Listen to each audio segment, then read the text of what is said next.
Bom, bom dia a todos e a todas, boa tarde ou boa noite, não sei que hora que vocês vão acompanhar esse vídeo. Meu nome é Frederico, sou professor de História da Rede Pública Municipal de Goiânia e o objetivo dessa videoaula de hoje, que está sendo gravada no dia 3 de janeiro de 2024, é tratar sobre um revolucionário socialista argentino que muitas vezes é incompreendido por setores da intelectualidade da militância de esquerda, mas que compõe uma das páginas importantes aí da compreensão do marxismo e do trotskismo na América Latina, né? Em primeiro lugar, eu gostaria aqui de agradecer a minha filha, Emanuele Câmara, que é a minha produtora, né, que está me auxiliando na gravação de mais essa videoaula, né, pelo suporte técnico. Gostaria também de agradecer aos camaradas, né, o camarada de organização Fernando Lacerda, pelo incentivo para produzir esse conteúdo, e também ao companheiro Sebastião Barbosa, né, o professor Tião, que incentivou esse vídeo, essa videoaula, enviando material de estudo para que ela pudesse ser realizada. A videoaula de hoje é sobre um militante marxista, muito famoso, não só na América Latina, um argentino chamado Homero Rômulo Cristalli Frasnelli. No dia 20 de janeiro de 1912, nascia esse militante revolucionário, mas provavelmente você o conhece pelo nome de J. Posadas, ou Juan Posadas. Posadas foi um grande estudioso do marxismo e produziu uma vastíssima obra, né? Tenho aqui alguns livros, né, escritos por ele, assim como outros revolucionários como Lenin, Trotsky. Aqui no Brasil, Érico Sachs, da Organização Revolucionária Marxista POLOP, também usava o nome de Ernesto Martins. Era muito comum, né, que os militantes revolucionários desse período usassem o que a gente denomina hoje de nome de guerra, né, em função da enorme repressão que ocorria por parte dos governos de plantão ou dos agentes da extrema-direita, né? Posadas nasceu em uma família muito pobre e isso fez trabalhar muito cedo na Argentina. Como ele e os irmãos não se alimentavam adequadamente, ele acabou passando por um processo de má formação óssea, né? O que acabaria por afastá-lo definitivamente do futebol, né? Como profissional, Posadas jogou pelo Argentino Júnior, pelo São Lourenço, pelo Estudiantes de La Plata, onde permaneceu por muito tempo, e por último pelo Clube Atlético Independiente. Paralelo à carreira desportiva, Posadas trabalhava como metalúrgico, o que inclusive o fez perder partes dos dedos da mão esquerda e um torno. Me parece que os tornos no passado ofereciam muito risco, né? Nós já vimos vários casos desse, inclusive do atual presidente da República, Luiz Inácio Lula da Silva, né? Sua militância nas fileiras do trotskismo se iniciou no final da década de 30, período em que manteve intensa correspondência com Leon Trotsky no México. Em 47, funda o GCI, o Grupo Quarta Internacional. Essa será a sua primeira organização com um certo peso no movimento operário. Logo em seguida, juntamente com mais alguns camaradas, vai fundar o POR, que é o Partido Operário Revolucionário Trotskista, na Argentina. Assim que seus escritos e atuação começam a ficar conhecidos em outros países, surgem outros partidos posadistas pelo mundo. No Brasil também, a seção posadista vai ser o homônimo do POR, né? Partido Operário Revolucionário Trotskista Brasileiro. E vai ter entre seus quadros intelectuais, à época desconhecidos, mas hoje muito famosos, né? Muitos famosos aí, como os irmãos Boris e Rui Fausto. O Boris Fausto que nos deixou aí recentemente. No Brasil, o POR deixou de existir e atualmente o partido com o mesmo nome é o POR Massas, né? O Partido Operário Revolucionário Massas, vinculado a outra origem e sem qualquer relação com o POR posadista.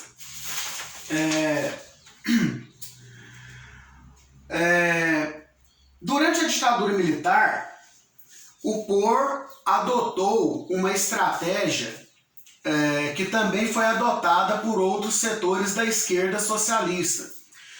Durante a ditadura militar, havia basicamente duas alternativas. Ou as organizações iam para a luta armada, como foi o caso do PCdoB, do MR8, da LN, do PCBR, do PCR, ou então as organizações adotavam a luta popular política como tática para derrotar a ditadura. O POR optou por essa segunda alternativa. O POR não foi para a luta armada, não se aproximou dessa visão foquista, da guerrilha urbana, mas mesmo não indo para a luta armada, a exemplo do PCB, do Partido Comunista Brasileiro, que também adotou essa tática do enfrentamento na luta política, mesmo assim os militantes do POR foram presos, torturados, desaparecidos, e nas obras do Posadas, normalmente, ele rende homenagens a esses militantes que desapareceram aqui durante a ditadura militar brasileira.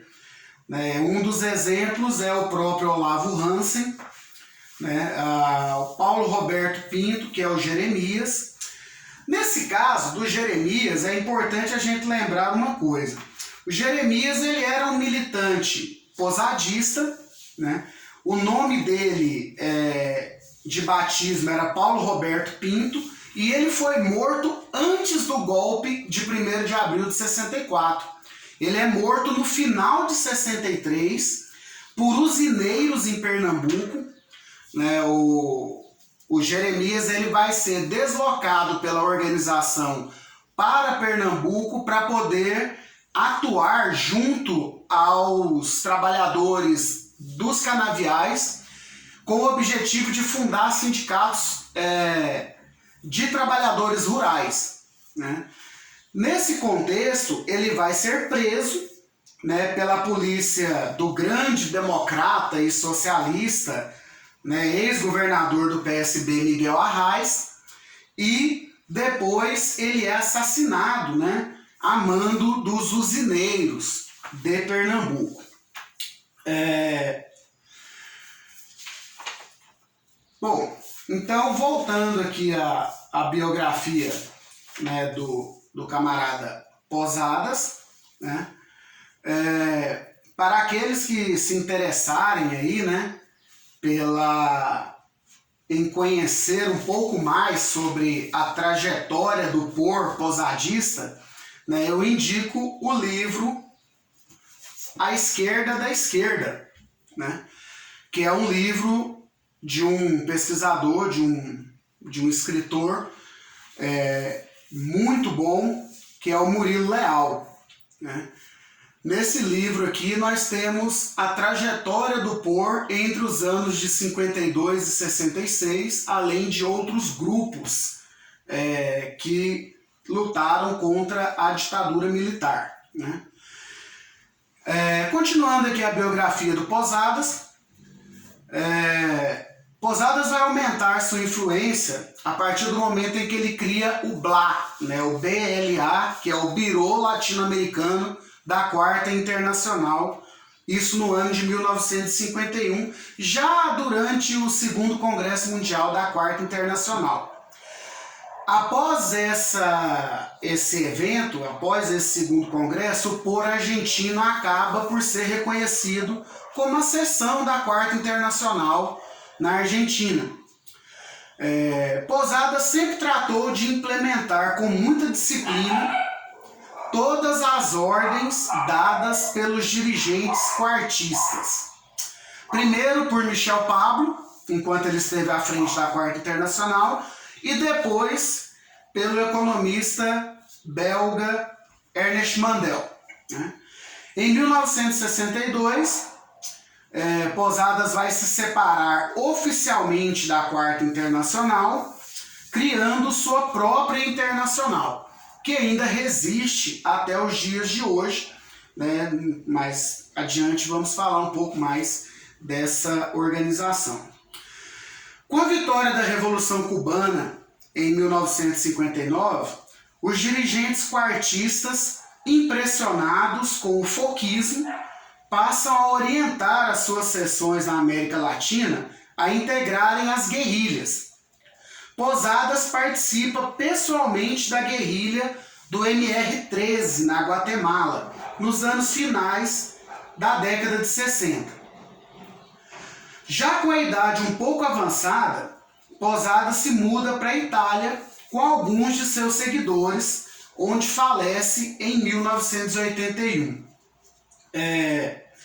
Nesse período em que ele viaja para a Itália e termina os seus anos nesse país, a organização posadista ela já é relativamente pequena, né? Fruto das suas posições um tanto quanto sectárias, nós vamos falar adiante, o que a levou a um comportamento tido por muitos como um comportamento de seita. Quanto mais ela se fechava, menor, mais reduzida ela ficava. Agora passemos ao primeiro ponto de reflexão acerca do pensamento posadista. Esse pensamento, em certa medida, ele vai colocar no livro Pensamento Vivo de Leon Trotsky, em que ele vai especificar a sua teoria, em certa medida inovadora, chamada de teoria da regeneração parcial dos estados operários. Ao contrário de alguns setores do trotskismo, que renunciaram à defesa incondicional da União Soviética, como foi o caso do SWP estadunidense, Posadas vai levar essa defesa a um outro nível, se é que se pode dizer isso, contextualizando, o mundo vivia o pânico provocado pela ameaça constante de uma terceira guerra mundial. Essa terceira guerra mundial só poderia se dar entre as duas grandes potências da Guerra Fria, os Estados Unidos da América e a União Soviética. Essa guerra, que seria nuclear, foi apelidada por Posadas de o acerto de contas final contra o imperialismo.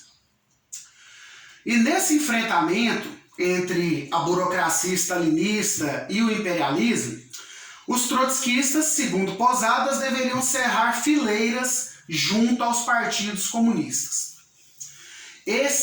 Os partidos comunistas, viveriam um período de regeneração parcial e poderiam ser empurrados para a ofensiva contra os Estados Unidos. Segundo palavras do próprio J. Posadas, os trotskistas deveriam acompanhar a vida dos partidos comunistas, compartilhar os erros e dilemas dos estados operários para poder influenciá-los, demonstrando um fenômeno claramente campista. Para Posadas, a luta de classes deixava, ao menos momentaneamente, de ser o motor da história. A Revolução Mundial agora seria levada adiante por um país e não mais pela classe trabalhadora. E quem ficasse na frente dessa onda seria por ela varrido, né? Sendo assim, a Quarta Internacional Posadista se coloca como um setor do movimento comunista mundial, né? Essa é uma das principais teorias inovadoras do Posadas, que ele consegue concluí-la, né? E convencer um setor relativamente importante do movimento socialista mundial. Vamos agora ao artigo que é responsável em grande medida pela fama de J. Posadas e também pela indústria de memes que circula a vida e a obra desse revolucionário, né? O título do ensaio escrito por Posadas é Discos ou Pires Voadores, né, no espanhol, Pires Voadores, o processo de matéria em energia, a ciência, a luta revolucionária da classe trabalhadora e o futuro socialista da humanidade. Esse artigo é datado de 25 de junho de 1968. Antes de entrar propriamente na reflexão, é preciso compreender que Posadas foi um homem de seu tempo e, como tal, ele estava sujeito às ideias que circulavam na superestrutura. E nesses anos, década de 50 e 60, o estudo da ufologia estava muito em evidência.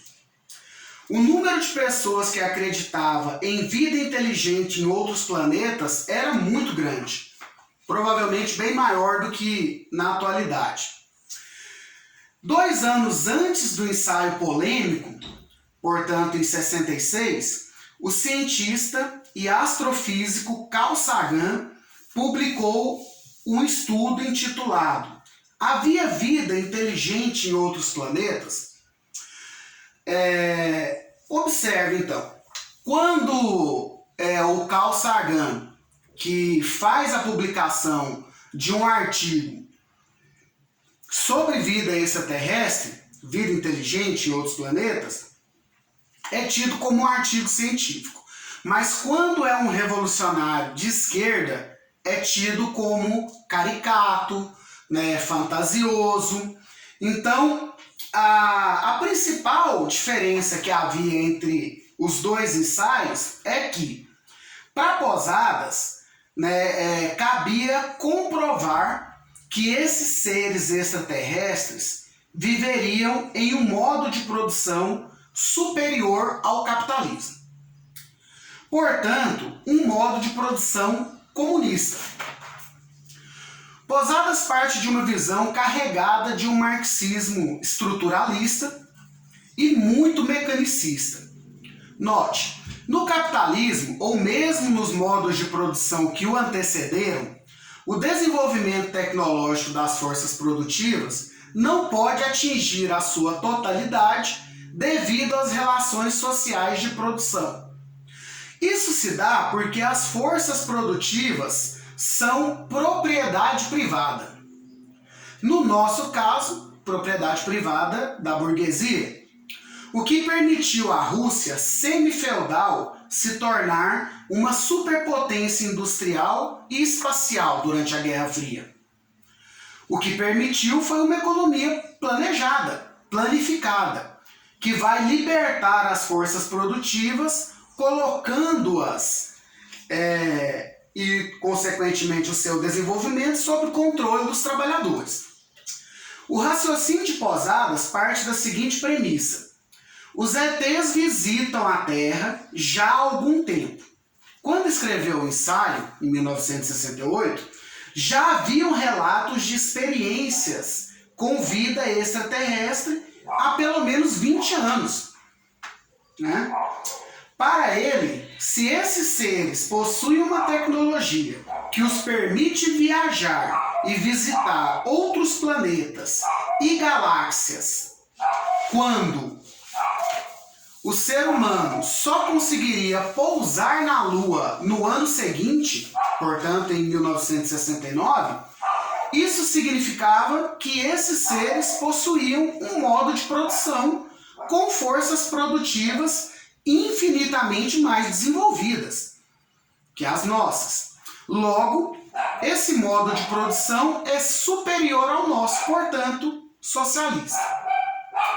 Esses visitantes estavam acompanhando nossa evolução atentamente e gostariam de nos auxiliar a avançar em direção ao socialismo. Só que existe um problema, ou melhor, dois, né? O problema número 1 é que a CIA sabia e não media esforços para evitar que os seres humanos comuns também soubessem dessa particularidade dos nossos visitantes. E o segundo problema é que a União Soviética e seu governo stalinista e burocratizado também sabia. E também, olvidava esforços, para evitar que essa informação fosse publicizada, até porque seria uma espécie de comprovação da vigência histórica da posição da Revolução Permanente, só que a nível estelar, digamos assim, né? Bom, essa tese decorre da teoria que foi assim batizada, não por Posadas, mas pelos seus detratores, de teoria do socialismo intergaláctico, né? A Quarta Internacional Posadista chegou a ter mais de 15 sessões pelo mundo e atualmente tem como secretário-geral Leon Cristali, um dos filhos de Posadas. No Brasil, seus seguidores se encontram dentro do Partido dos Trabalhadores, desde a sua fundação. No passado, eles editavam o jornal Frente Operária. Hoje, se eu não me engano, o jornal é chamado Jornal Revolução, né? A página do jornal vou tentar colocar para vocês aí na descrição do vídeo. Uma boa obra sobre as razões que levaram os posadistas a ingressarem no PT e lá permanecerem até os dias atuais está na obra Brasil, do golpe de 64 à formação do PT. Esse é um dos livros mais interessantes escritos por Posadas, trata sobre a realidade brasileira, da ditadura militar a 1980, formação do PT, e foi escrito pouco antes da morte dele. Enquanto essa aula está sendo gestada, a editora Autonomia Literária prepara a tradução para o português de uma biografia de Posadas. É algo inédito, não há biografia sobre ele, pelo menos traduzidas para o português, intitulada Eu Quero Acreditar: Posadismo, OVNIs e Comunismo Apocalíptico. A previsão de lançamento é para junho de 2024. Aguardemos aí ansiosamente. Eu não tenho a capa do livro, mas tenho uma camiseta, que mostra como será a capa do livro. Espero que esteja dando para ver aí, Posadas aí à direita e o livro, que vai ser lançado aí pela editora Autonomia Literária. Vamos aguardar, Bom, gostaríamos de encerrar aqui esta videoaula com uma definição acerca de J. Posadas, escrita por um dos seus camaradas brasileiros, que vai se referir a ele como um homem de grande cultura política e com uma sensibilidade que nos satisfazia intimamente. operário formado com uma disciplina proletária, simples e humilde. Se for para indicar um livro do Posadas, eu indicaria A Função Histórica das Internacionais. Esse livro aqui é um livro da edições Ciência, Cultura e Política, né? É uma editora vinculada ao pensamento posadista no Brasil, e é um livro bastante interessante, né, que vai fazer um apanhado de todas as internacionais, da primeira até a quarta, e sobre a importância delas no contexto da Revolução Mundial. Obrigado, até a próxima videoaula.